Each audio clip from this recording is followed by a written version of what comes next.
오늘 말씀을 이렇게 부탁을 받으면서 좀 고민을 했습니다. 어떤 말씀을 나눠야 되는가.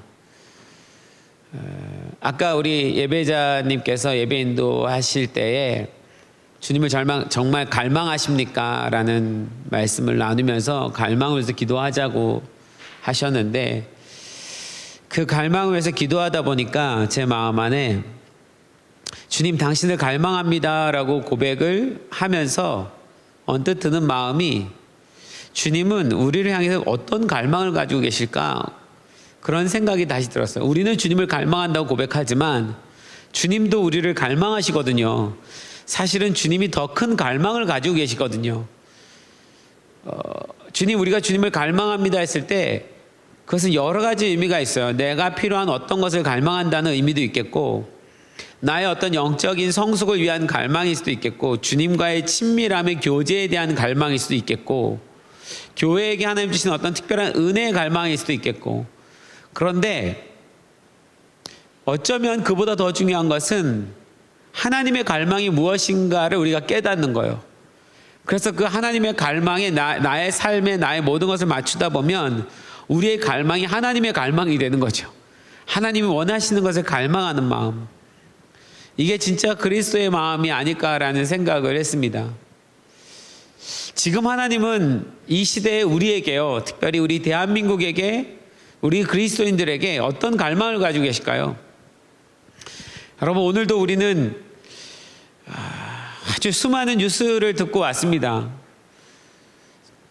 저도 오래 살진 않았겠지만 살면서 이렇게 복잡한 문제를, 국가적인 국제적인 문제를 경험한 적이 없는 것 같아요. 어떤 한 나라와의 문제는 있었으나 이렇게 다국적으로 많은 나라와 문제가 얽혀서 우리나라가 이런 어려운 상황에 처한 것은 이전에는 보지 못했던 풍경입니다. 그래서 낯설고 앞으로 어떻게 진행될까 걱정되기도 하고,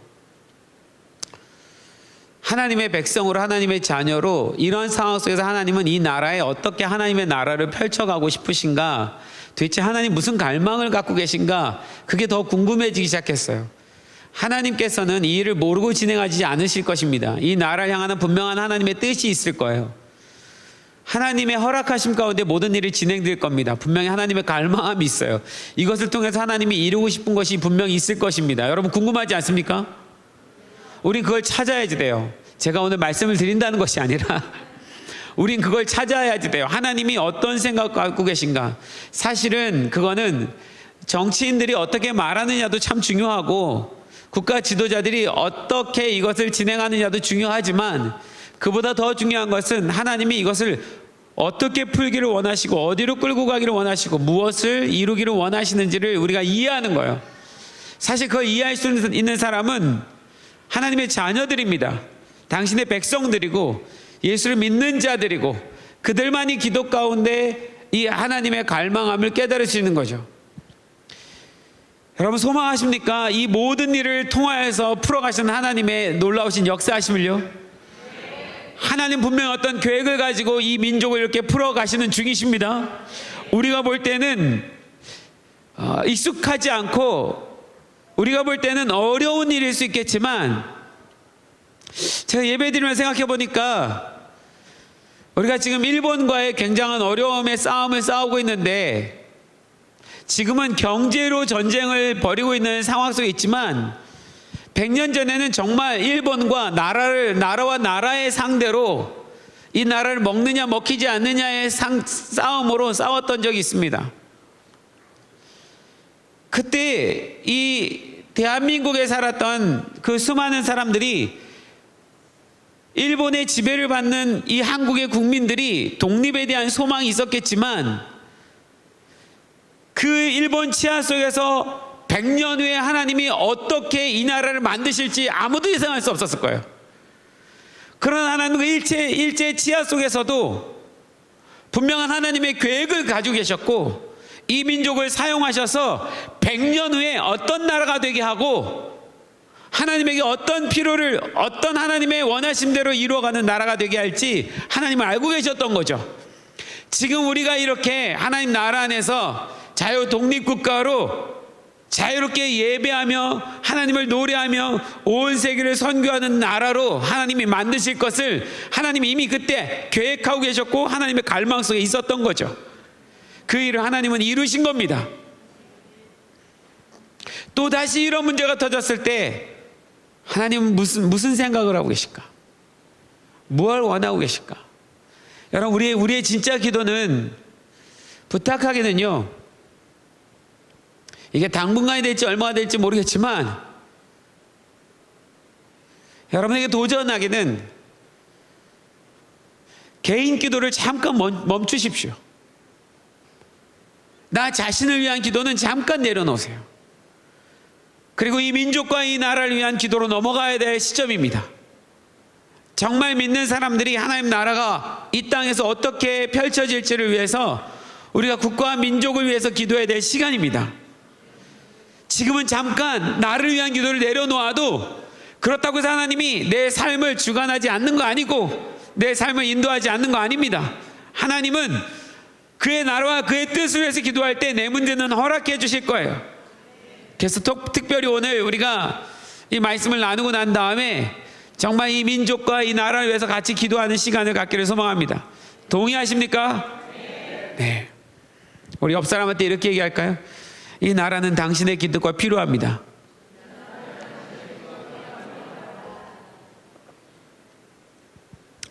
하나님은요, 시대마다 어떤 한 나라, 한 지역을 일으키셔서 그 한 나라를 일으키신 샘플로 전 열방을 변화시키는 일들을 계속 진행해 오셨어요. 온 땅에, 온 열방에 하나님이 되기를 원하셨는데, 그러기 위해서 하나님께서 이스라엘은 나라 하나를 택해서 그 나라를 통해서 열방을 축복하는, 열방을 주님께 돌아오게 하는 그런 하나님의 계획처럼 하나님은 항상 때마다 어떤 나라, 어떤 민족, 어떤 도시 하나님께서 사용하셨죠. 저는 오늘 특별히 바울이 굉장히 공을 들이고 힘을 들였던 에베소라는 도시, 에베소라는 교회, 이 교회를 가지고 지금 우리나라가 당하고 있는 이 시점과 맞물려서 좀 같이 생각해 보고 싶어요. 바울에게 있어서 에베소는 어떤 도시였을까? 바울이 여러분 돌아다닌 도시가 엄청 많습니다. 바울이 그 도시마다 세웠던 교회들이 엄청나게 많아요. 사도행전의 전부가 바울이 그 도시마다 가서 교회를 세우고 그 교회를 통해서 하나님 나라가 이루어지게 하는 꿈을 꾸었습니다. 그 도시 중에 한 도시가 에베소라는 도시인데, 이 에베소에 바울이 굉장한 시간을 할애합니다. 거의 3년이라는 시간을 에베소에서 보내요. 바울의 선교 역사 가운데, 시간 가운데 3년이라는 시간을 보냈던 곳이 없습니다. 굉장히 많은 시간을 이 에베소에서 보내고 있는 거예요. 왜? 이 에베소가 얼마나 중요한 도시인지를, 이 에베소를 통해서 하나님이 하고 싶은 일이 무엇인지를 깨달았기 때문에, 그래서 이 에베소에다가 모든 것을 다 쏟을 수밖에 없었습니다. 오늘 제가 읽고 같이 나누고 싶은 말씀은 사도행전 19장 21절 말씀인데요. 에베소의 이야기 중에 이 사도행전 19장 21절 말씀을 바울이 나눕니다. 제가 읽어드릴게요. 이 일이 있은 후에, 이 일은 뭘까요? 이따가 좀 설명을 하겠습니다. 이 일이 있은 후에 바울이 마게도냐와 아가야를 거쳐 예루살렘에 가기로 작정하여 이르되 내가 거기 갔다가 후에 로마도 보아야 하리라 하고, 이 일이 있은 후에 에베소에 어떤 일이 있었어요? 그 일이 있은 후에 바울이 마음을 먹었습니다. 로마로 가야겠다. 근데 로마를 가기 전에 거치는 도시가 있었는데, 마게도냐와 아가야, 그리고 예루살렘에서 로마까지. 바울은 결국 로마에서 마지막 생을 마칩니다. 우리가 아는 것처럼 복음은 로마에서부터 출발해서 유럽으로 지나, 유럽에서 돌아서 저 아메리카로 갔다가 아메리카에서 아시아로 넘어오고 지금 이 복음이 아시아에 머물고 있는 상태에 있습니다. 이 복음이 점점 저 중동으로 넘어가서 다시 예루살렘으로 돌아가고 있는 시점에 있는 거죠. 로마의 변화는 곧 온 열방의 변화가 될 것을 바울이 깨달았어요. 바울이 에베소에서 꿈을 꾸었습니다. 마게도냐와 아가야를 거쳐 예루살렘으로, 그리고 예루살렘에서 로마로, 에베소를 통해서 하나님이 꿈을 주셨어요. 그 꿈은 자신의 꿈이 아니라 하나님이 주신 꿈이었습니다. 하나님의 갈망이었어요. 에베소를 보고 나니까 로마에 대한 갈망이 생긴 거예요. 로마도 변할 수 있을 거라는 갈망이 생겼습니다. 로마는 곧 그 당시에 땅 끝이었으며 땅의 시작이었어요. 로마를 변화시킬 수 있다면 하나님이 그토록 원하는 열방이 변화될 수 있다는 것을 바울은 깨달았어요. 그것이 하나님의 갈망이구나. 똑같이 고민해 볼 수 있습니다. 하나님이 한국을 통해서 꿈을 꾸고 계신 것은 무엇일까? 하나님이 갈망하는 것은 무엇일까? 먼저 좀 우리가 이 에베소에 대한 이야기를 좀 이해하고 그리고 넘어가기를 소망합니다. 여러분, 먼저 에베소에 바울이 가서 석 달을 회당에서 설교를 합니다. 그 석 달 동안에 바울이 설교한 내용은 하나님의 나라였어요. 하나님의 나라에 대해서 설명을 하는데 어떤 사람 받아들이고 어떤 사람 받아들이지 않고, 그래서 어떤 사람들이 받아들이지 않는 것 때문에 바울이 그 회당을 나와서 제자들 데리고 두란노 소원이라는 곳에 가서 다시 2년을 가르칩니다. 2년이란 시간을 한 자리에서 떠나지 않고 바울이 그렇게 누군가를 가르친 적이 없는데, 그 2년 동안 바울이 그 두란노 소원에서 제자들에게 가르치는데 주제는 하나님의 나라예요. 어떤 설명을 했는지 모르겠지만 그 에베소에 있는 제자들은 그 하나님의 나라에 대한 하나님의 갈망의 이야기를 듣고 그들 안에 놀라운 변화가 일어나기 시작한 거죠.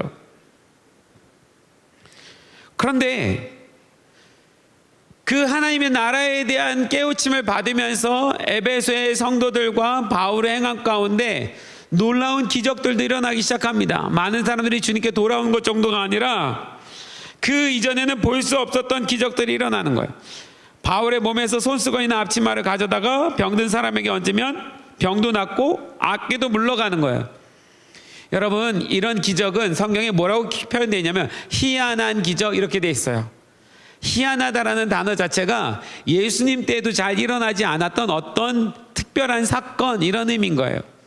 예수님께서 요한복음에 말씀하셨죠. 너희가 나를 믿으면 내가 했던 기적보다도 더 큰 일들을 행할 것이다. 내가 한 일을 하는 것뿐만이 아니라 나보다 더 큰 일을 행하리라. 물론 그 말을 듣고 있던 제자들은 그 순간은 이해가 안 갔지만 그 이후에 제자들의 삶을 보면 어떤 사건은 예수님도 한 번도 일으키지 않았던 사건들을 일으킵니다. 오늘 바울이 일으킨 사건들이 바로 그런 거예요. 아주 희한한 기적들이 일어나요.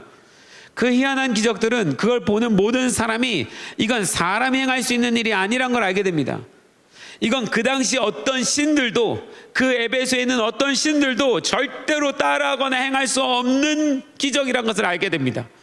그래서 바울이 말하는 그 하나님, 바울이 말하는 예수 그리스도, 그가 진짜 신인 것을 발견하고 깨달을 수밖에 없게 되는 거예요.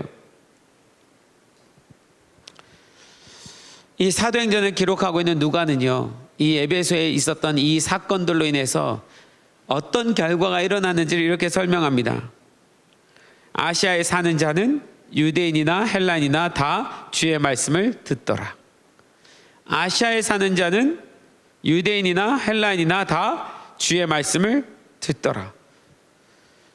여러분, 바울은요 두란노 서원에서 2년 동안 제자를 가르쳤을 뿐인데, 두란노 서원에서 그 하나님 말씀을 들었던 제자들과 그 에베소에 나가서 그 도시 가운데 복음을 증거하면서 일어났던 수많은 기적들, 그로 인하여서 그 복음을 들은 사람들이 밖으로 나가기 시작해서 이 아시아 전체로 퍼지기 시작합니다. 여기서 말하는 아시아는 그때 당시에 소아시아라고 불리는, 지금 우리식으로 표현한다면 저 터키와 이란, 이라크 이쪽 지역에 있는 아시아를 얘기합니다.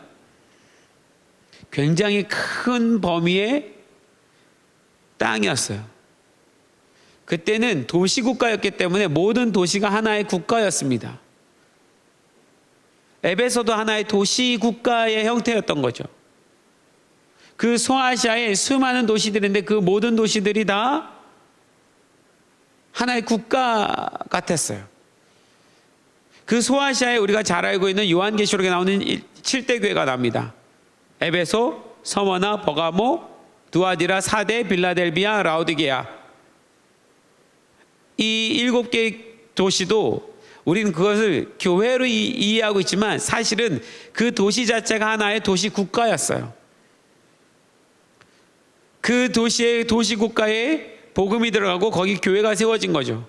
그리고 그 교회를 그냥 그 도시의 이름을 따서 불렀을 뿐이에요. 그러니까 이 에베소에서 시작된 놀라운 복음이 아시아에 번지기 시작했는데 2년 안에 아시아의 모든 사람들이 다 주의 복음을 듣더라. 여러분, 우리가 이런 것을 보고 뭐라고 얘기하냐면 부흥이라고 말하는 거예요. 상상도 할 수 없는 부흥이 일어났습니다. 사도행전 역사 가운데 바울이 행했던 수많은 일들, 수많은 교회들, 수많은 부흥들이 있었으나 이런 부흥도 바울은 본 적이 없는 거예요.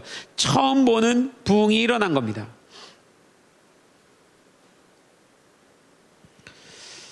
이 에베소에서 일었던 그 기적의 파장은요, 심지어 그들 중에 마술하는 자들, 여기서 마술하는 자는 다른 신을 섬기는 자들을 얘기합니다. 다른 우상을 섬기는, 신을 섬기는 제사장들과 같은 자들인 거예요. 그 섬기는 사제들 또한 예수의 이름을 빙자해서 귀신을 쫓아내고 축사 사역을 하고 싶은 일이 일어날 만큼 그렇게 놀라운 일이었으며, 그 당시에 마술하던 사람들이 이 복음을 받아들이고 자신의 신을 버리고 그 예수의 신을 선택하면서 자기가 그동안 배우고 가지고 있던 모든 마술책을 갖다 다 불살라버리는 사건이 일어납니다.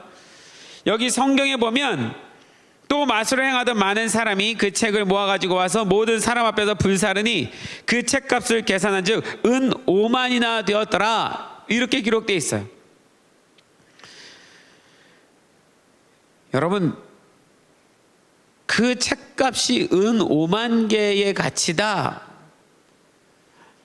누가가 이렇게 분명하게 기록하고 있는데, 누가가 이것을 돈으로 계산해서까지 기록한 이유는 그 에베소에서 일어난 부흥이 얼마나 실제적이고 놀라운 부흥인지를 숫자적으로, 수치적으로 설명하기 위해서 그래요. 여러분, 당시에 에베소에는 인구가 한 10만 명밖에 되지 않습니다. 우리가 생각할 때 10만 명은 별로 아닌 것 같지만 그 당시에 그 도시의 10만 명은 굉장히 큰 인구였었어요. 하지만 우리 식으로 생각하면 10만 명이요, 이 고양시가 100만 명이 넘거든요. 그 안에 10만 명이라는 것은 그렇게 뭐 많은 숫자가 아닐 수 있는데 은 5만 근에 해당된 마술책을 갖고 있었다는 건,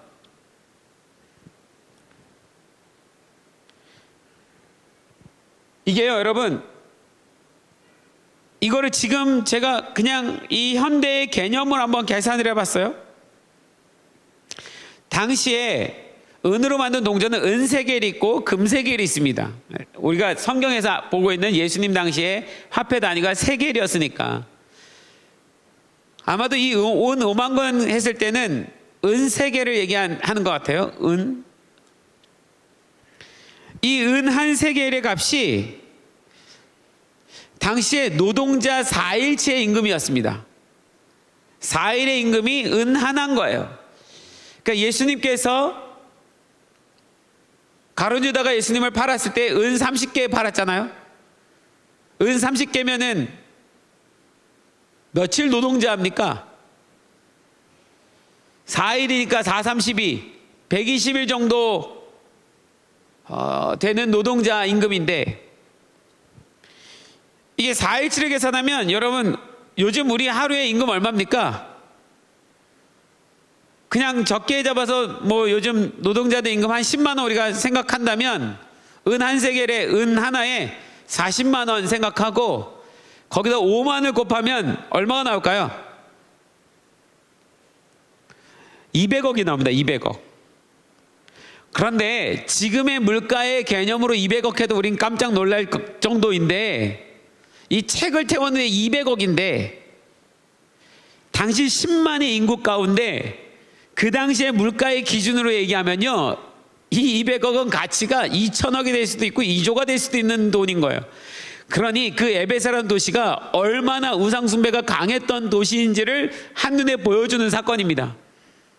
인구가 10만인데 그 인구는 이게 상업지구였기 때문에 배 타고 들어온 사람, 육지로 가는 사람, 그런 교통의 요지였기 때문에 10만 명이 모인 거지, 당시 그 안에 거주하고 있는 사람들은 사실 10만 명이 안 되고 한 2, 3만 명 정도 될까 싶은 거예요.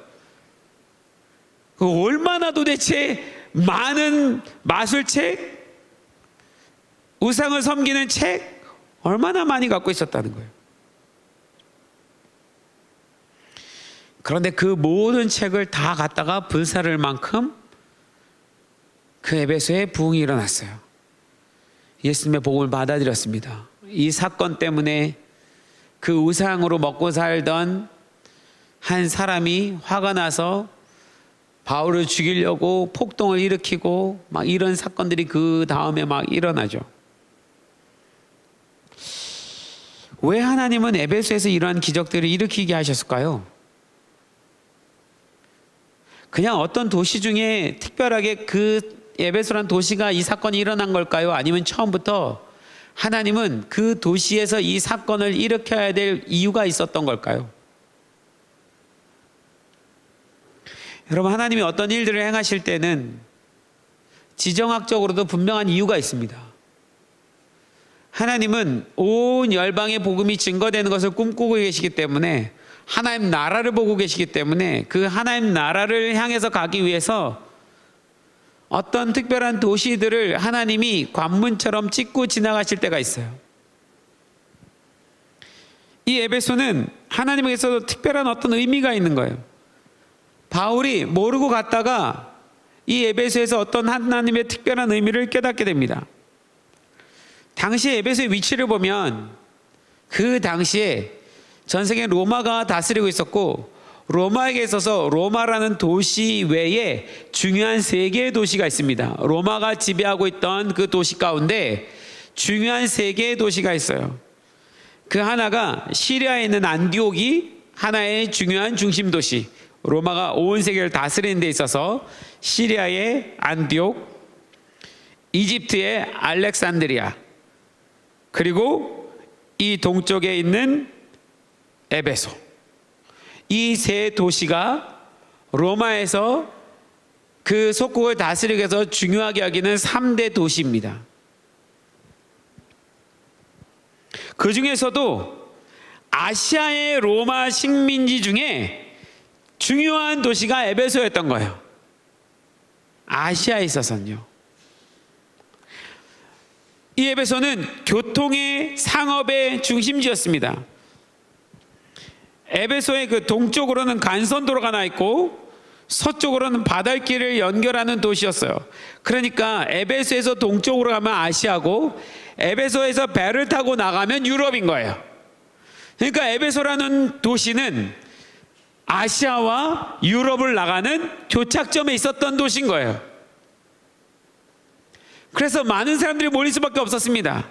유럽의 사람들이 아시아를 가기 위해서 배를 타고 에베소에서 와서 아시아로 나가고, 아시아에 있는 사람들이 에베소에 와서 배를 타고 유럽으로 가는 거예요.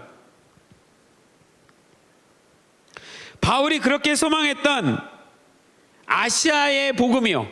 여러분, 바울이 맨 처음에는 아시아의 복음을 전하기 위해서 갔는데 하나님께서 마게도냐의 사람을 꿈속에 보여주셔서 유럽으로 건너와달라 해서 유럽으로 넘어갔지 않습니까? 그러면서 유럽 복음이 먼저 시작됐는데, 사실요 나중에 하나님께서 바울을 다시 아시아로 보내서 지금 이 사건은 바울의 1차, 2차, 3차 전도 여행 가운데 3차 전도, 마지막 3차 전도 여행 가운데 일어난 일이에요. 우리는 바울이 유럽을 가서 유럽으로부터 복음을 전해서 복음이 유럽으로부터 시작했다라고 우리가 배웠지만, 사실은 바울은 1차, 2차는 유럽으로 가서 복음을 전했지만 3차는 다시 아시아로 돌아와서 에베소에서 복음을 마지막으로 복음 사역을 하고 로마로 다시 유럽으로 넘어간 거죠. 바울이 가지고 있었던 그 아시아의 복음에 대한 마음을 하나님은 알고 계셨고, 그러나 하나님은 그때가 타이밍이 아니었기 때문에 다시 유럽으로 보내셨다가, 유럽에서 그 마케도니아, 아까 얘기했던 마케도니아와 아가야, 그 당시 유럽입니다. 지금으로 말하면 그리스인데요. 그리스에서 복음을 다 전하고 난 다음에 고린도 교회, 고린도 도시가 있는 그 앞에 항구가 있는데 갱그리아라는 항구가 있어요. 바울이 서원을 위해서 머리를 깎았던. 근데 그 바울이 그 갱그리아에서 머리를 왜 깎았느냐? 작년에 제가 이것 때문에 그리스를 좀 다녀왔습니다. 이 여정을 보고 싶어서요. 갱그리아에서 보이진 않지만 갱그리아에서 배를 타고 떠나면 어디로 가냐면 에베소로 오게 돼 있어요. 갱그리아에서 500km 가면 에베소가 나옵니다. 바울이 갱그리아에서 왜 머리를 깎았나? 어떤 서원을 한다는 것은 하나님 앞에 이 일을 내가 꼭 이루어야 될 것입니다. 서원이란 개념이 두 가지가 있더라고요. 하나는 내가 어떤 일을, 하나님과 약속했던 일을 이루었을 때 감사해서 깎고, 또 하나는 하나님, 내가 이런 소망으로 다시 주님 나라에서 가고 싶습니다 라는 소망으로 머리를 깎는데, 그때 바울이 머리를 깎았던 이유는 하나님, 당신이 보낸 이 유럽의 마케도니아 내가 복음 다 전했습니다. 그것에 대해서 감사합니다 라는 의미와, 그런데 내가 소망하는 곳 있습니다. 에베소로 나를 다시 보내주십시오. 아시아로 나를 보내주십시오. 그런 의미에서 갱그리아에서 머리를 깎았다는 거예요. 그리고 바울은 돌아서 에베소로 옵니다. 그리고 이 기적이 에베소에서 일어난 거예요. 그러니까 아시아의 끝 에베소에서 하나님 놀라운 기적의 부흥을 일으키고, 그 아시아에서 일어난 부흥을 가지고 로마로 건너가게 하신 거예요. 유럽으로 다시 돌아가게. 가만히 보면 복음은 유럽에서부터 펼쳐져 갔지만 그 유럽인 로마를 변화시키기 위해서 하나님이 바울에게 보여줬던 샘플의 도시가 아시아의 에베소였던 거예요. 저는 어쩌면 복음의 부흥의 불씨는 아시아의 에베소에서 지펴지고, 그 불씨가 타올랐던 건 로마인 거고, 불씨는 에베소에서 일으켜서 그 불씨를 보고 이런 부흥이라면 이 에베소가 로마의 3대 도시 안에 들어가는 도시로서, 로마의 속국으로 로마화 시킨 도시로서 이런 수많은 우상숭배 가운데서도 예수 그리스도의 복음이 이렇게 증거될 수 있다면, 에베소에서 일어날 수 있다면 로마는 그렇게 안 될까? 로마도 가능하지 않겠습니까? 그래서 로마로 갔다는 거죠. 로마로 가는 시작점이었습니다. 제가 왜 지금 에베소의 이야기를 꺼내고 있냐면,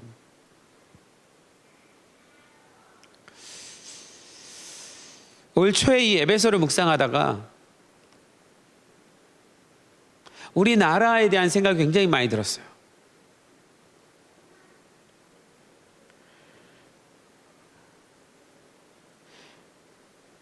여러분, 위도사항을 보면 에베소에서 딱 점 찍어서 위도로 쭉, 같은 위도로 쭉 가서 맨 마지막 끝이 어딘지 아십니까? 그 동쪽의 맨 마지막 끝 딱 와닿는 데가 어딜까요? 대강 위치를 보면 서울과 평양 그쯤 됩니다. 위도가 같아요, 에베소랑 우리랑요.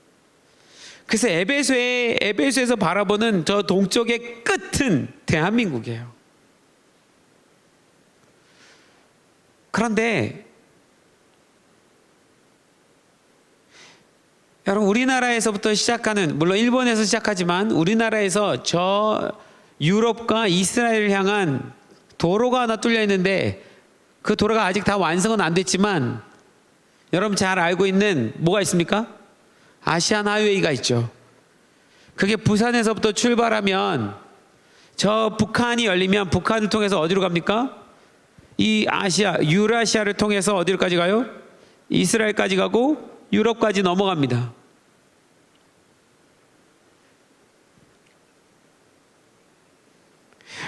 에베소에 대한 이야기를 조금만 더 가면서 제가 이 부분을 얘기 나눌게요. 에베소는 당시 국제적인 상업 중심 지구라 그랬죠. 항구 도시였습니다. 당시 도시 안에는요, 황제 숭배를 위해서 바쳐진 신전이 3개나 있었어요.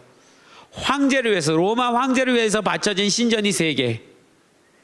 그 작은 도시 안에요. 여러분, 에베소 가보면요, 옛날에 우리 손 목사님하고도 함께 갔었었는데, 그 고대 도시가 나옵니다. 이때 바울 때의 도시가 그대로 출토가 됐어요. 거리가 에베소 그 도시의 시작점에서 그 항구 끝까지의 그 직선 거리가 한 1km가 안 될걸요. 굉장히 작은 바운더리 도시입니다. 그 안에 신전이 3개가 있어요. 황제를 위해서만 바친 신전이. 그 외에도 뭐 아프로디테, 몬디테 해가지고 엄청난 고대 세계, 고대 건물 가운데 세계 7대 불가사의한 건물이라고 불리는 아데미 신전이 있는데, 고대 건물 중에 야 이건 진짜 불가사의한 건물이야 라고 불렸던 그 아데미 신전이 이 에베소에 있습니다. 물론 지금은 다 무너지고 기둥 돌 몇 개만 남아있지만, 그 신전은 아테네에 있는 파르테논 신전 있잖아요. 우리가 지금 보고 있는 그 아테네 가면 막 신전, 지금도 이렇게 많은 사람들이 관광객 가잖아요. 그 파르테논 신전의 4배 이상 되는 그런 큰 신전이 에베소에 있었던 거죠. 특히 그래서 신전을 참배하러 온 순례객들이 종교적인 열심을 이용해서 아데미 여신상이나 신전 모양을 만들어서 그렇게 파는 상인들도 있었던 거예요. 우리가 생각하는, 우리는 이스라엘이 성지잖아요. 그런데 그 당시에 이 아데미를 섬기는 사람들의 성지는 에베소였던 거죠. 그래서 그 우상 사업이 막강한 돈을 가져다 줬고, 어마어마한 돈을 가져다 줬고, 그래서 우상을 그 팔아서 사는 사람들의 상인들의 조합이 있었는데, 그 조합이 가장 큰 권위를 가지고 있었던 거죠. 종교와 경제가 같이 묶여 있는 도시였던 거예요. 에베소에서 바울을 죽이려고 했던 데메드리오라는 사람도 그 조합원의 대표였을 것이다. 뭐 이렇게 얘기도 합니다. 아까 그 마술책이 많았다고 그랬죠. 이 에베소에서 가장 유행하는 상품 중에 하나가 뭐냐면, 귀신을 쫓는 마술과 부적을 파는 사업이 굉장히 번창했었대요. 그 많은 사람들이 당시는 귀신으로부터 보호를 받고 싶으니까 그 부적을 봤는데, 그 부적을 가장 잘 써주는 데가 에베소였던 거예요. 그 부적을 써주는 적은 문서들이 있는데, 그 문서를, 부적 문서죠. 문서를 에베소 증서라고 불릴 정도로 엄청나게 비싼 가격에 거래되는 주요 상품이었던 거예요.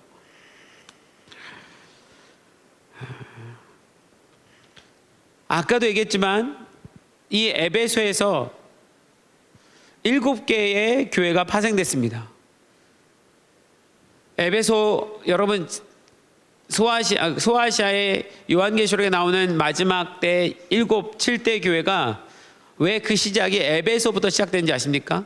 에베에서 버두 사빌라, 에베소, 서머나, 버가모, 두아디라, 사데, 빌라델비아, 라우디게아. 왜 이게 순서대로 이렇게 기록을 해놨냐면, 그 모든 교회가 에베소로부터 시작된 교회이기 때문에 에베소가 전부 개척한 교회인 거예요. 서머나, 버가모, 두아디라, 사데, 빌라델비아, 라우디게아 전부 다. 골로새 교회도 에베소에서 개척한 교회. 여러분, 에베소에서 사역한 사람들 명단만 봐도 굉장합니다. 맨 처음에 바울이 개척했죠. 그리고 나서 아볼로가 와서 가르쳤죠. 그 아볼로와 함께 브리스길라와 아굴라가 가르쳤죠. 나중에 에라스도라는 사람이 와서 가르치고, 사도 요한도 들어가서 에베소에서 사역을 하게 됩니다.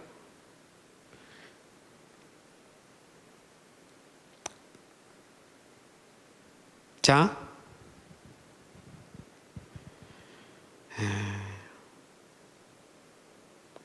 사도행전 2장에 보면요, 오순절날 성령 강림 사건이 나오죠.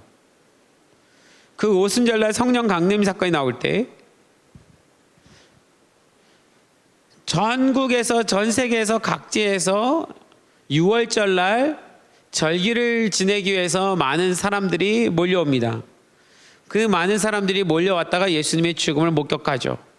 그러나 그들이 그때는 예수님을 하나님의 아들로 인정하지 않죠. 모르죠. 근데 보통 대부분 6월절날 왔다가 오순절까지 절기를 보내고 가거든요. 한번 오기가 힘든 곳이니까. 그 오순절날 성령님이 강림하시고 제자들의 방언과 그 외국어 방언 가운데 놀라운 일들을 경험한, 그래서 그 오순절 사건 가운데 예수님을 영접한 3,000명의 회개한 사람들이 나타납니다. 그 3,000명의 대부분의 사람들은 예루살렘 출신의 사람들이 아니고 외국 각지에서 온 사람들입니다. 성경에서 그들에 대해서 뭐라고 말하냐면, 그들은 바데 사람, 메데 사람, 엘람 사람, 메소포타미아 사람, 가포도기아, 본도, 아시아, 애굽, 리비아, 아라비아, 그런 곳에서 온 사람들이라고 얘기하고 있어요.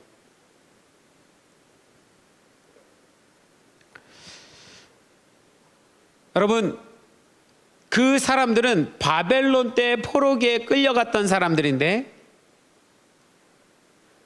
바벨론의 포로에 끌려갔다가 70년이 지나서 고레스가 다시 예루살렘으로 돌아갈 수 있도록 칙령을 내립니다. 근데 그때 수십만 명이 바벨론 포로로 끌려왔지만 수만 명이 들어가고 나머지 수십만 명은 가지 않습니다. 왜? 70년 동안 살면서 이미 바벨론화 됐기 때문에. 그 바벨론은 전 세계를 다스리고 있었기 때문에 그 예루살렘으로 돌아가지 않은 수많은 유대인들이 그 바벨론과 함께 흩어져서 전 세계 각지 가운데 흩어져 살았던 거예요. 그들이 절기가 되면 예루살렘으로 성전이 건축됐기 때문에 절기 예배 뒤로 올라온 거예요. 그때 변화된 사람들입니다. 제가 지금 왜 이 얘기를 하고 있냐면, 에베소와 이 사건이 무슨 연관이 있냐면, 여러분, 에베소는 당시에 유럽과 아시아를 연결하는 그런 교통 중심지라고 얘기했잖아요. 그 에베소를 통해서 이 소아시아가 변화됐다고 얘기하지 않습니까? 이 변화를 가지고 로마를 갔다고 그랬어요.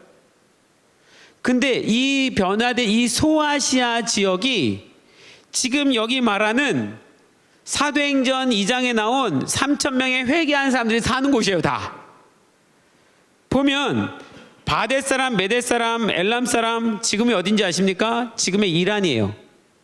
그러니까 우리가 말한 이 에베소에서부터 시작된 이 아시아의 복음이 전부 다 증거돼서 7대 교회가 나온 그 지역이 우리가 지금 말하는 중동아시아거든요. 이 중동아시아가 거기 이란 들어있잖아요. 바데, 메데, 엘람, 이 이란 사람들이에요. 메소포타미아 지역은 지금의 이라크와 이란 지역입니다. 가파도기아, 본도, 아시아는 지금의 터키예요. 애국과 리비아, 아프리카입니다. 아라비아는 요르단이에요. 요르단과 사우디아라비아, 예멘, 오만, 에미레이트가 아라비아에 들어요. 그러니까 사도행전 2장에 성령님의 역사를 경험하고 예수를 믿고 주님께 돌아온 3,000명의 사람들이 다 이 중동아시아에 다 속한 사람들인 거예요. 주님은 제자들과 그 3,000명의 사람들로 이미 중동아시아에 복음을 다 뿌려버렸어요. 이 사람들이 3,000명의 사람들이 회개하고 난 다음에 전부 어디로 들어갔냐? 자기 각 곳으로 다 돌아갔단 말이에요. 그래서 그들도 복음을 증거하고, 그 사이에 바울을 하나님께서 에베소에 보내셔서 그들과 함께, 어쩌면 이 에베소의 제자들과 함께 이 중동아시아를 하나님께서 완전히 다 뒤집어 놓으시고 그 복음의 힘을 가지고 로마로 들어가서 온 열방으로 흩어버리는 사건들을 일으켰다는 것입니다.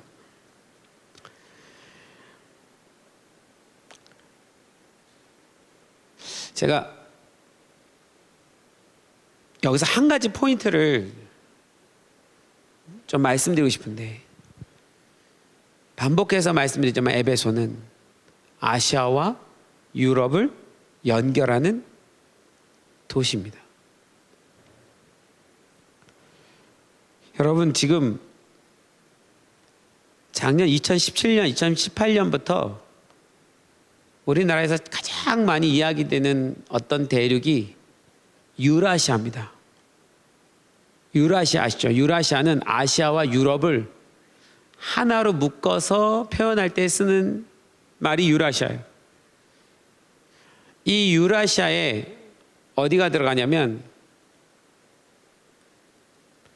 지금 우리가 이 성경에서 보고 있는 이 사건과 다르지 않게요, 이 유라시아의 끝이 이 중동아시아가 들어가고,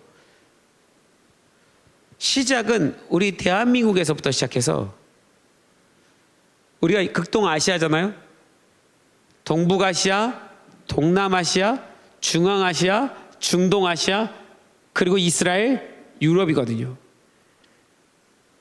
지금은 대륙의 개념이 커져서, 옛날에는 아시아 그러면 소아시아, 고 근방 중동아시아를 설명했겠지만, 지금은 전 세계적으로 유라시아 해서 아시아 전부를 묶어버렸어요. 중동까지요.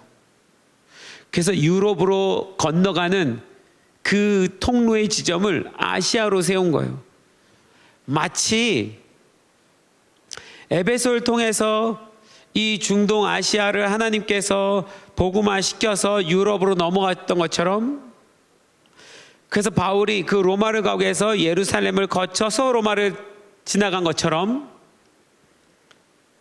이 마지막 시대 때 하나님께서 이 아시아를 한 번 더 일으켜 세우셔서 이 아시아를 유라시아로 하나로 묶어버리시고, 아시안 하이웨이로 도로를 묶고, 여러분 지금 나라에서 러시아, 중국 다 함께 간절히 소망하는 것 중에 하나가 뭐냐면, 이 아시아를 횡단하는 철도요. 부산으로부터 시작해서 저 원산으로 해서 어디에요? 나주, 선봉 뭐 이쪽으로 해서 블라디보스톡으로 해서 저 모스크바를 해서 터키 중동으로 해서 유럽까지 가는 그 횡단 열차를 온 세계가 꿈꾸고 있거든요. 그래서 여러분, 러시아는 러시아 쪽에서 이미 철도를 다 닦았고요. 중국은 중국 쪽에서 철도를 다 닦았습니다. 우리는 우리나라에서 철도를 다 닦았고요. 어디만 연결시키면 되냐면, 요만큼 남은 북한만 연결시키면 저 유럽까지 다 연결되거든요. 하나님이 당시에 교통의 요충지였던 모든 사람들이 지나가고 왔다 갔다 하는 에베소에서 부흥을 일으켜서 그 부흥을 가지고 유럽으로 넘어가서 복음을 흩었던 것처럼, 여러분 지금은요, 복음이 아시아까지 왔는데 이 아시아의 복음이 중동을 뚫고 다시 이스라엘로 들어가야 되거든요. 그래서 그 복음을 뚫고 갈 수 있도록 길도 닦고 철도도 다 닦아놨는데, 애석하게도 그 길도 그 철도도 전부 북한에 걸려가지고 이게 안 열리니까 못 가는 거예요. 이건 저의 개인적인 믿음이고 바람이기는 한데, 저는 그래서 한국이 그 과거의 에베소와 같은 그런 중요한 의미를 가지고 하나님께서 이 한국을 세우셨다고 믿습니다.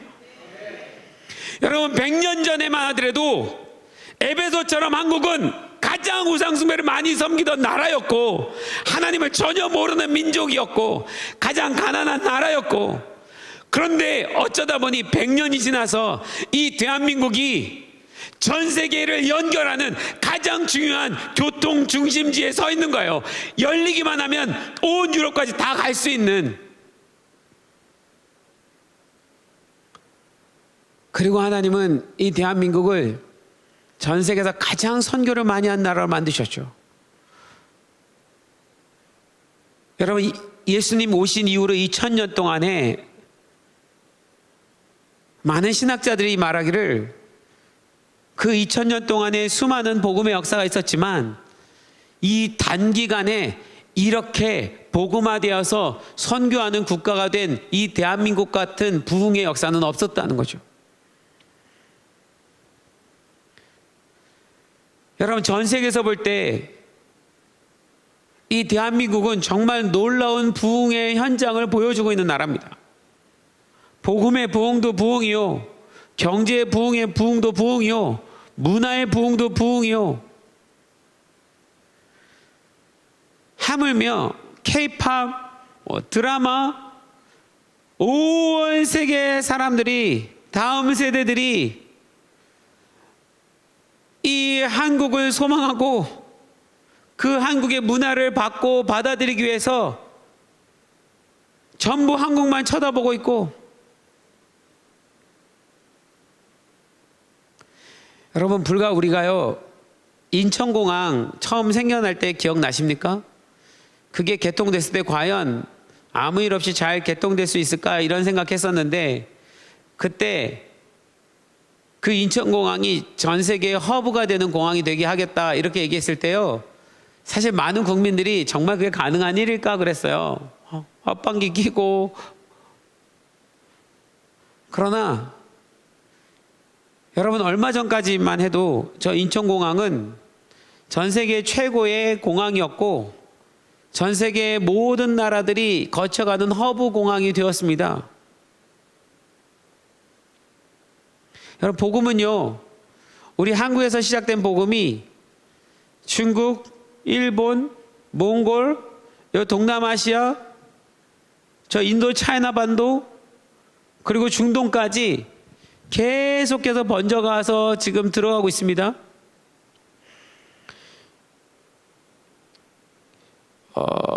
제가 얼마 전에 자료를 찾아보니까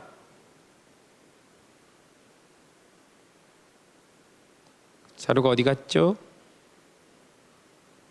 한국이 지금요, 선교사가 몇 명이 나갔냐면 KWMA에서 얼마 전에 나온 통계가 170개국에 27,205명이 나가 있대요.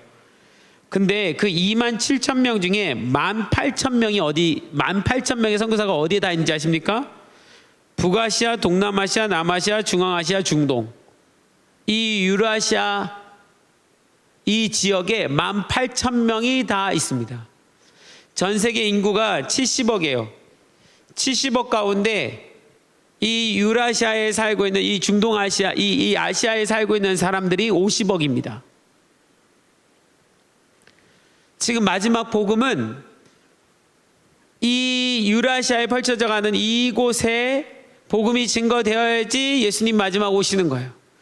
그 일의 사명으로 하나님께서 한국을 세우셨고, 그 마지막 복음의 통로로 지금 하나님께서 이 아시안 하이웨이와 그 다음 이 대륙 철도를 통해서 다음 세대가 복음을 들고 마지막 복음의 여정을 떠나도록 지금 주님께서 준비하시고 계시다고 믿습니다. 그 한국은 에베소처럼 너무 중요한 나라인 거예요.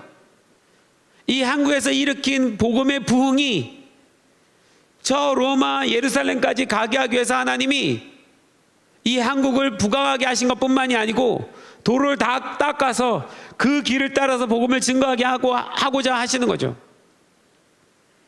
요즘 여러분, 우리가 굉장히 엄청난 일들을 당하고 있습니다. 일본과 다시 100년 만에 적대 국가처럼 되어버렸죠. 얼마 전에 러시아 공군기와 중국 공군기가 우리 영공에 들어왔다 갔죠. 요즘 갑자기 다시 북한이 미친 듯이 탄도미사일 쏘기 시작하죠. 미국과 한국과의 동맹의 관계도 이게 좋니 안 좋니 자꾸 이런 거 따지는 상황이 됐죠. 어쩌다 보니 대한민국이 고립돼 가지고 어느 누구도 우리를 도와줄 수 없는 상황이 됐고, 우리 스스로 이 문제를 해결해야 될 상황이 된 거예요. 왜 갑자기 동맹이었던 나라하고도 이렇게 불편해지고, 그런데 이 모든 사건이 어디서 일어나느냐? 요 대한민국, 북한, 중국, 일본, 여기서 일어나는 거예요. 왜일까요? 이건 제 개인적인 생각인데, 주관적인 견해인데, 여기서부터 복음이 시작돼서 한국과 중국과 일본의 그리스도인들이 함께 힘을 맞잡고 이 아시안 해외와 하이웨이와 그 다음에 이 철도를 통해서 유럽까지 복음을 가지고 들어가야 되는데, 그래서 얼마 전까지만 해도 우리는 그리스도인들의 한국과 중국과 일본의 연합을 꿈꾸며 기도했었는데, 이 소망을 우리 손 목사님도 그렇게 나누시고 같이 꿈꿨었는데, 이 북한 문제 하나 때문에요, 이 모두가 다시 깨져버린 거예요. 누가 싫어하는 걸까요? 어둠의 세력이 싫어하는 거죠. 이것이 연합돼서 하나가 되어버리면, 여러분, 사실은 이 모든 문제가 통일 문제 때문에 그렇습니다. 남과 북이 통일이 되면요, 여러분, 그 가치는요, 우리나라가 독일 수준이 된답니다. 경제적으로나 군사적으로나 모든 면에서 독일과 비슷한 수준이 된대요. 여러분, 그 힘을 가지고 주님이 뭘 하라고 하실까요? 예수님 다시 오시는 마지막 복음 증거 땅끝까지 하라고 하시는 일을 위해서 주님이 남겨두신 유업입니다. 여러분, 벌써요, 한국 청년들은 대단해요. 제가 얼마 전에 이것 때문에 블라디보스톡에 좀 다녀왔는데, 왜요? 철도가 블라디보스톡으로 해서 유럽까지 가니까 벌써 대한민국의 청년들은요, 수십만 명, 수백만 명이 벌써 블라디보스톡에 와갖고 대륙 철도 타고 저 대륙을 횡단하고 있어요. 야, 걔네가 더 빨라요. 여행을 그렇게 하는 거예요. 이 유라시아를 연결하는 이 일들을 벌써 다음 세대는 구경하고 싶어가지고 지들이 알아서 다 나와서 엄청나게, 제가 블라디보스톡 가서 그 연해주를 좀 이렇게 일주일 동안 예배하면서 기도하면서 돌았는데, 거기 굉장히 신기한 동네예요. 거기 가니까 중국 사람도 만나고 러시아 사람도 만나고 북한 노동자도 만나고 조선족도 만나고 고려인도 만나더라고요. 그러니까 지금 한국에서 우리가 만날 수 없는 흩어진 우리 민족들 있잖아요. 북한, 조선족, 고려인, 그 사람들이 다 몰려 사는 곳이 거기예요. 그런데 거기서부터 출발을 해요, 유라시아 철도가. 하나님 무슨 생각을 하고 계실까? 여러분, 제가 초반에 하나님의 갈망이 뭐냐 궁금하다고 그랬잖아요. 하나님의 갈망은 하나밖에 없습니다. 하나님 나라가 땅끝까지 증거되는 거예요. 확장되는 거예요. 그거에 지금 마지막 시점에 우리가 다다른 것 같아요. 이 에베소가 변화되는 것을 보고 로마를 꿈꿨던 것처럼 이 아시아 가운데 일어나는 이 놀라운 사건, 이 대한민국의 부흥으로부터 시작해서, 여러분, 북한만 통일이 되면요, 이 아시아에서 일어난 모든 복음이 저 중동 아시아를 거쳐서 예루살렘까지 한 번에 들어가게 될 것입니다. 그 일을 사단은 어떻게든 방해하고 싶으니까 우리 민족들 간의 모든 것들을 다 가로막아서 서로 싸우고 지지고 복구하게 만들 것입니다. 그런데 여러분, 이 문제는요, 결국 주님이 남북 통일시키면서 다 끝내버리실 겁니다. 사실 이거 아무리 일어났다 치더라도요, 하나님이 언젠가 우리에게 통일시켜 주시라 믿습니다. 아멘. 그 통일되면요, 이건 아무것도 아닌 문제예요. 지금 이 문제는 언제 이런 일이 있었나 이렇게 생각할 거예요. 결국 통일을 향해서 가는 길인데, 이 통일을 통해서 하나님이 다음 세대를 깨워서 그 마지막 복음의 길을 떠나게 하는, 마치 에베소에서 일어난 일이 동일하게 일어나는 것과 같은, 여러분, 에베소에 일어난 이 희한한 기적들은요, 이 남과 북이 통일이 돼서 일어날 그 기적에 비하면 아무것도 아닙니다.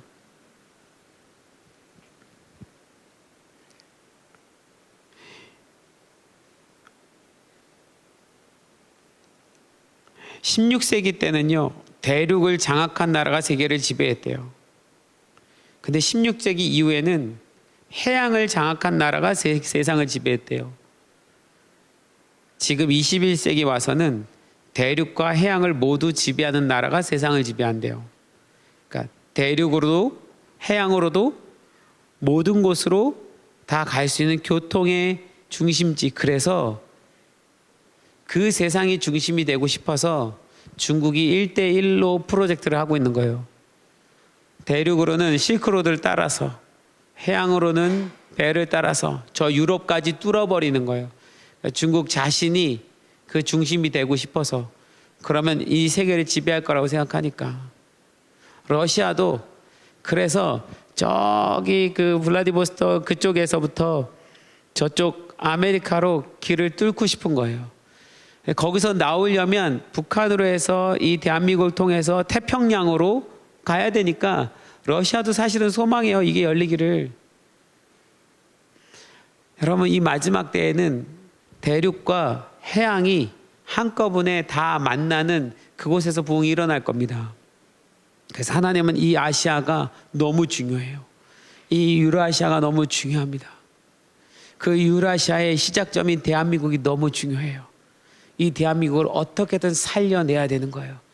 지금은 이스라엘이 산모가 진통 가운데 아기를 낳았다고 성경에 설명한 것처럼, 제가 보기에는 우리가 통일이라는 아이를 출산하기 위해서 진통의 시간을 겪고 있는 시간처럼 보입니다. 지금 오늘 우리가 수없이 들었던 이 많은 뉴스들이 결국 남과 북을 하나로 통일시켜서 이 일을 행하실 하나님의 그 진통의 시간으로 하나님께서 보내고 계시다. 이때 우리가 해야 될 일이 무엇일까요? 우리는 기도밖에 없습니다. 하나님, 당신의 일들을 행하십시오. 당신이 이루실 일들을 이루십시오. 단순히 하나님 이 경제 문제를 해결해 주십시오, 일본과의 문제를 해결해 주십시오 정도의 수준이 아닙니다. 하나님, 이 문제를 통해서 하나님 당신이 갈망하는 이 아시아를 하나가 되게 하시고, 아시아의 복음이 퍼졌던 모든 나라들이 연합해서 저 중동 아시아로 밀고 들어갈 수 있게 도와주십시오. 그러기 위해선 주님, 한국과 중국과 일본의 그리스도인들도 언젠가 하나가 돼서 같이 움직이는 그날이 와야만 합니다. 하나님, 그러기 위해서 우리는 통일을 맞이해야만 합니다. 이 통일이 열려서 이 땅 끝에서 저 땅 끝까지 복음이 증거될 수 있도록 하나님 인도하여 주십시오. 여러분, 바울은 로마까지 복음이 들어가는 것을 꿈꿨는지 모르겠지만 우리는 예루살렘까지 복음이 다시 들어가는 꿈꾸는 세대입니다. 그 일들을 하나님께서는 이 대한민국에서부터 시작하고 싶어 하시는 거죠. 바울이 에베소를 통해서 꿈꿨던 것처럼 하나님은 이 대한민국을 통해서 마지막 이 하나님의 유업을 꿈꾸고 계신다고 믿습니다.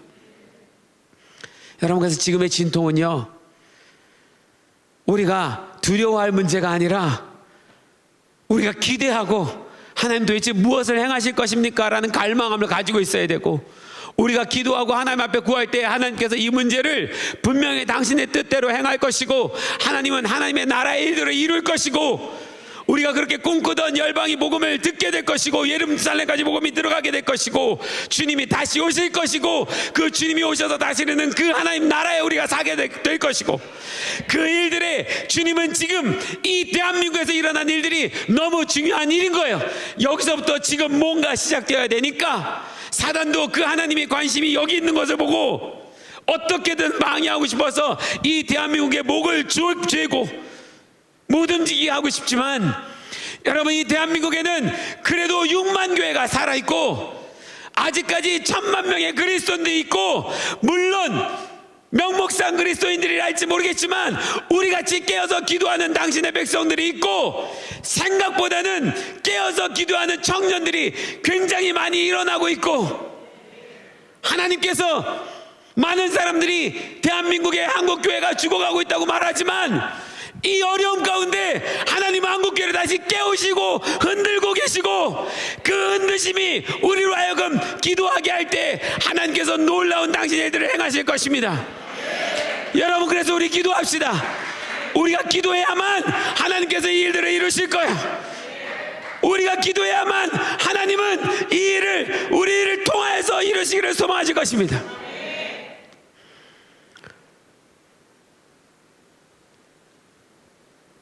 예배팀 좀 나와주시고요. 그래서 지금은 우리의 기도를 멈출 때입니다. 지금은 내 기도를 멈출 때예요. 그리고 하나님, 우리로 하여금 하나님을 갈망하게 해주십시오. 하나님 원하시는 거, 하나님 꿈꾸시는 것을 꿈꾸게 해주십시오. 지금 하나님이 우리에게 원하는 것은 그 하나님의 마음을 알아달라고, 그 하나님의 뜻을 이해해달라고. 그래서 그 하나님의 뜻에, 그 하나님 마음에 합당한 기도를 드려달라고. 하나님이 이 대한민국을 이렇게 흔드시는 건 사실은 교회를 흔들고 있는 거예요. 이 나라를 흔드는 건 믿음의 사람들을 깨우기 위해서 흔들고 있는 것입니다. 모든 교회가 일어나 함께 기도하기를 소망하고 있는 거예요. 여러분, 이 처음 그 교회는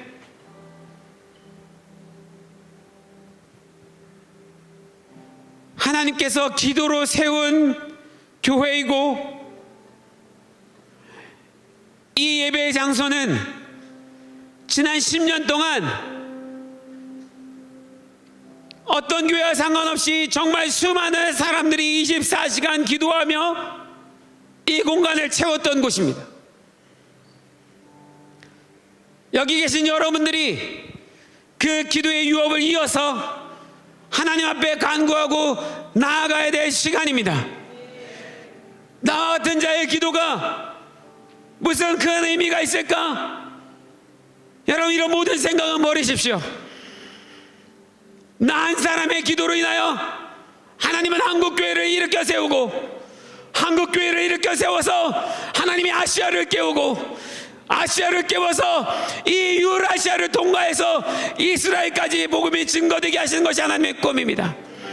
주님, 나를 사용하여 주십시오. 나를 사용하여 주십시오. 나를 기도의 용사로 일으켜 세워 주십시오. 나를 깨워 주십시오. 여러분, 이렇게 주님 나라를 위해서 기도하기를 소망하시는 분들은 그 자리에 일어나셔서 우리 주님 앞에 함께 기도하면서 나아갑시다. 여러분, 두 손을 하나님께로 향하시겠습니까? 그리고 우리 주여 3번을 크게 외칩시다. 그리고 먼저 이 기도를 주님께 드립시다. 하나님, 나를 포함하여 이 대한민국의 모든 그리스도인들이 일어서게 하여 주십시오. 깨어나게 하여 주십시오. 하나님의 갈망을 꿈꾸게 도와주십시오. 자신의 모든 욕망을 꿈꾸는 것에서 벗어나서 자신을 위한 기도를 하는 것이 아닌 하나님 나라의 갈망을 위해서 기도하는 자들로 일어나게 도와주십시오. 나부터 일어나게 도와주십시오. 우리 그렇게 주여 3번 부르고 같이 기도하도록 하겠습니다. 기도하겠습니다. 주여,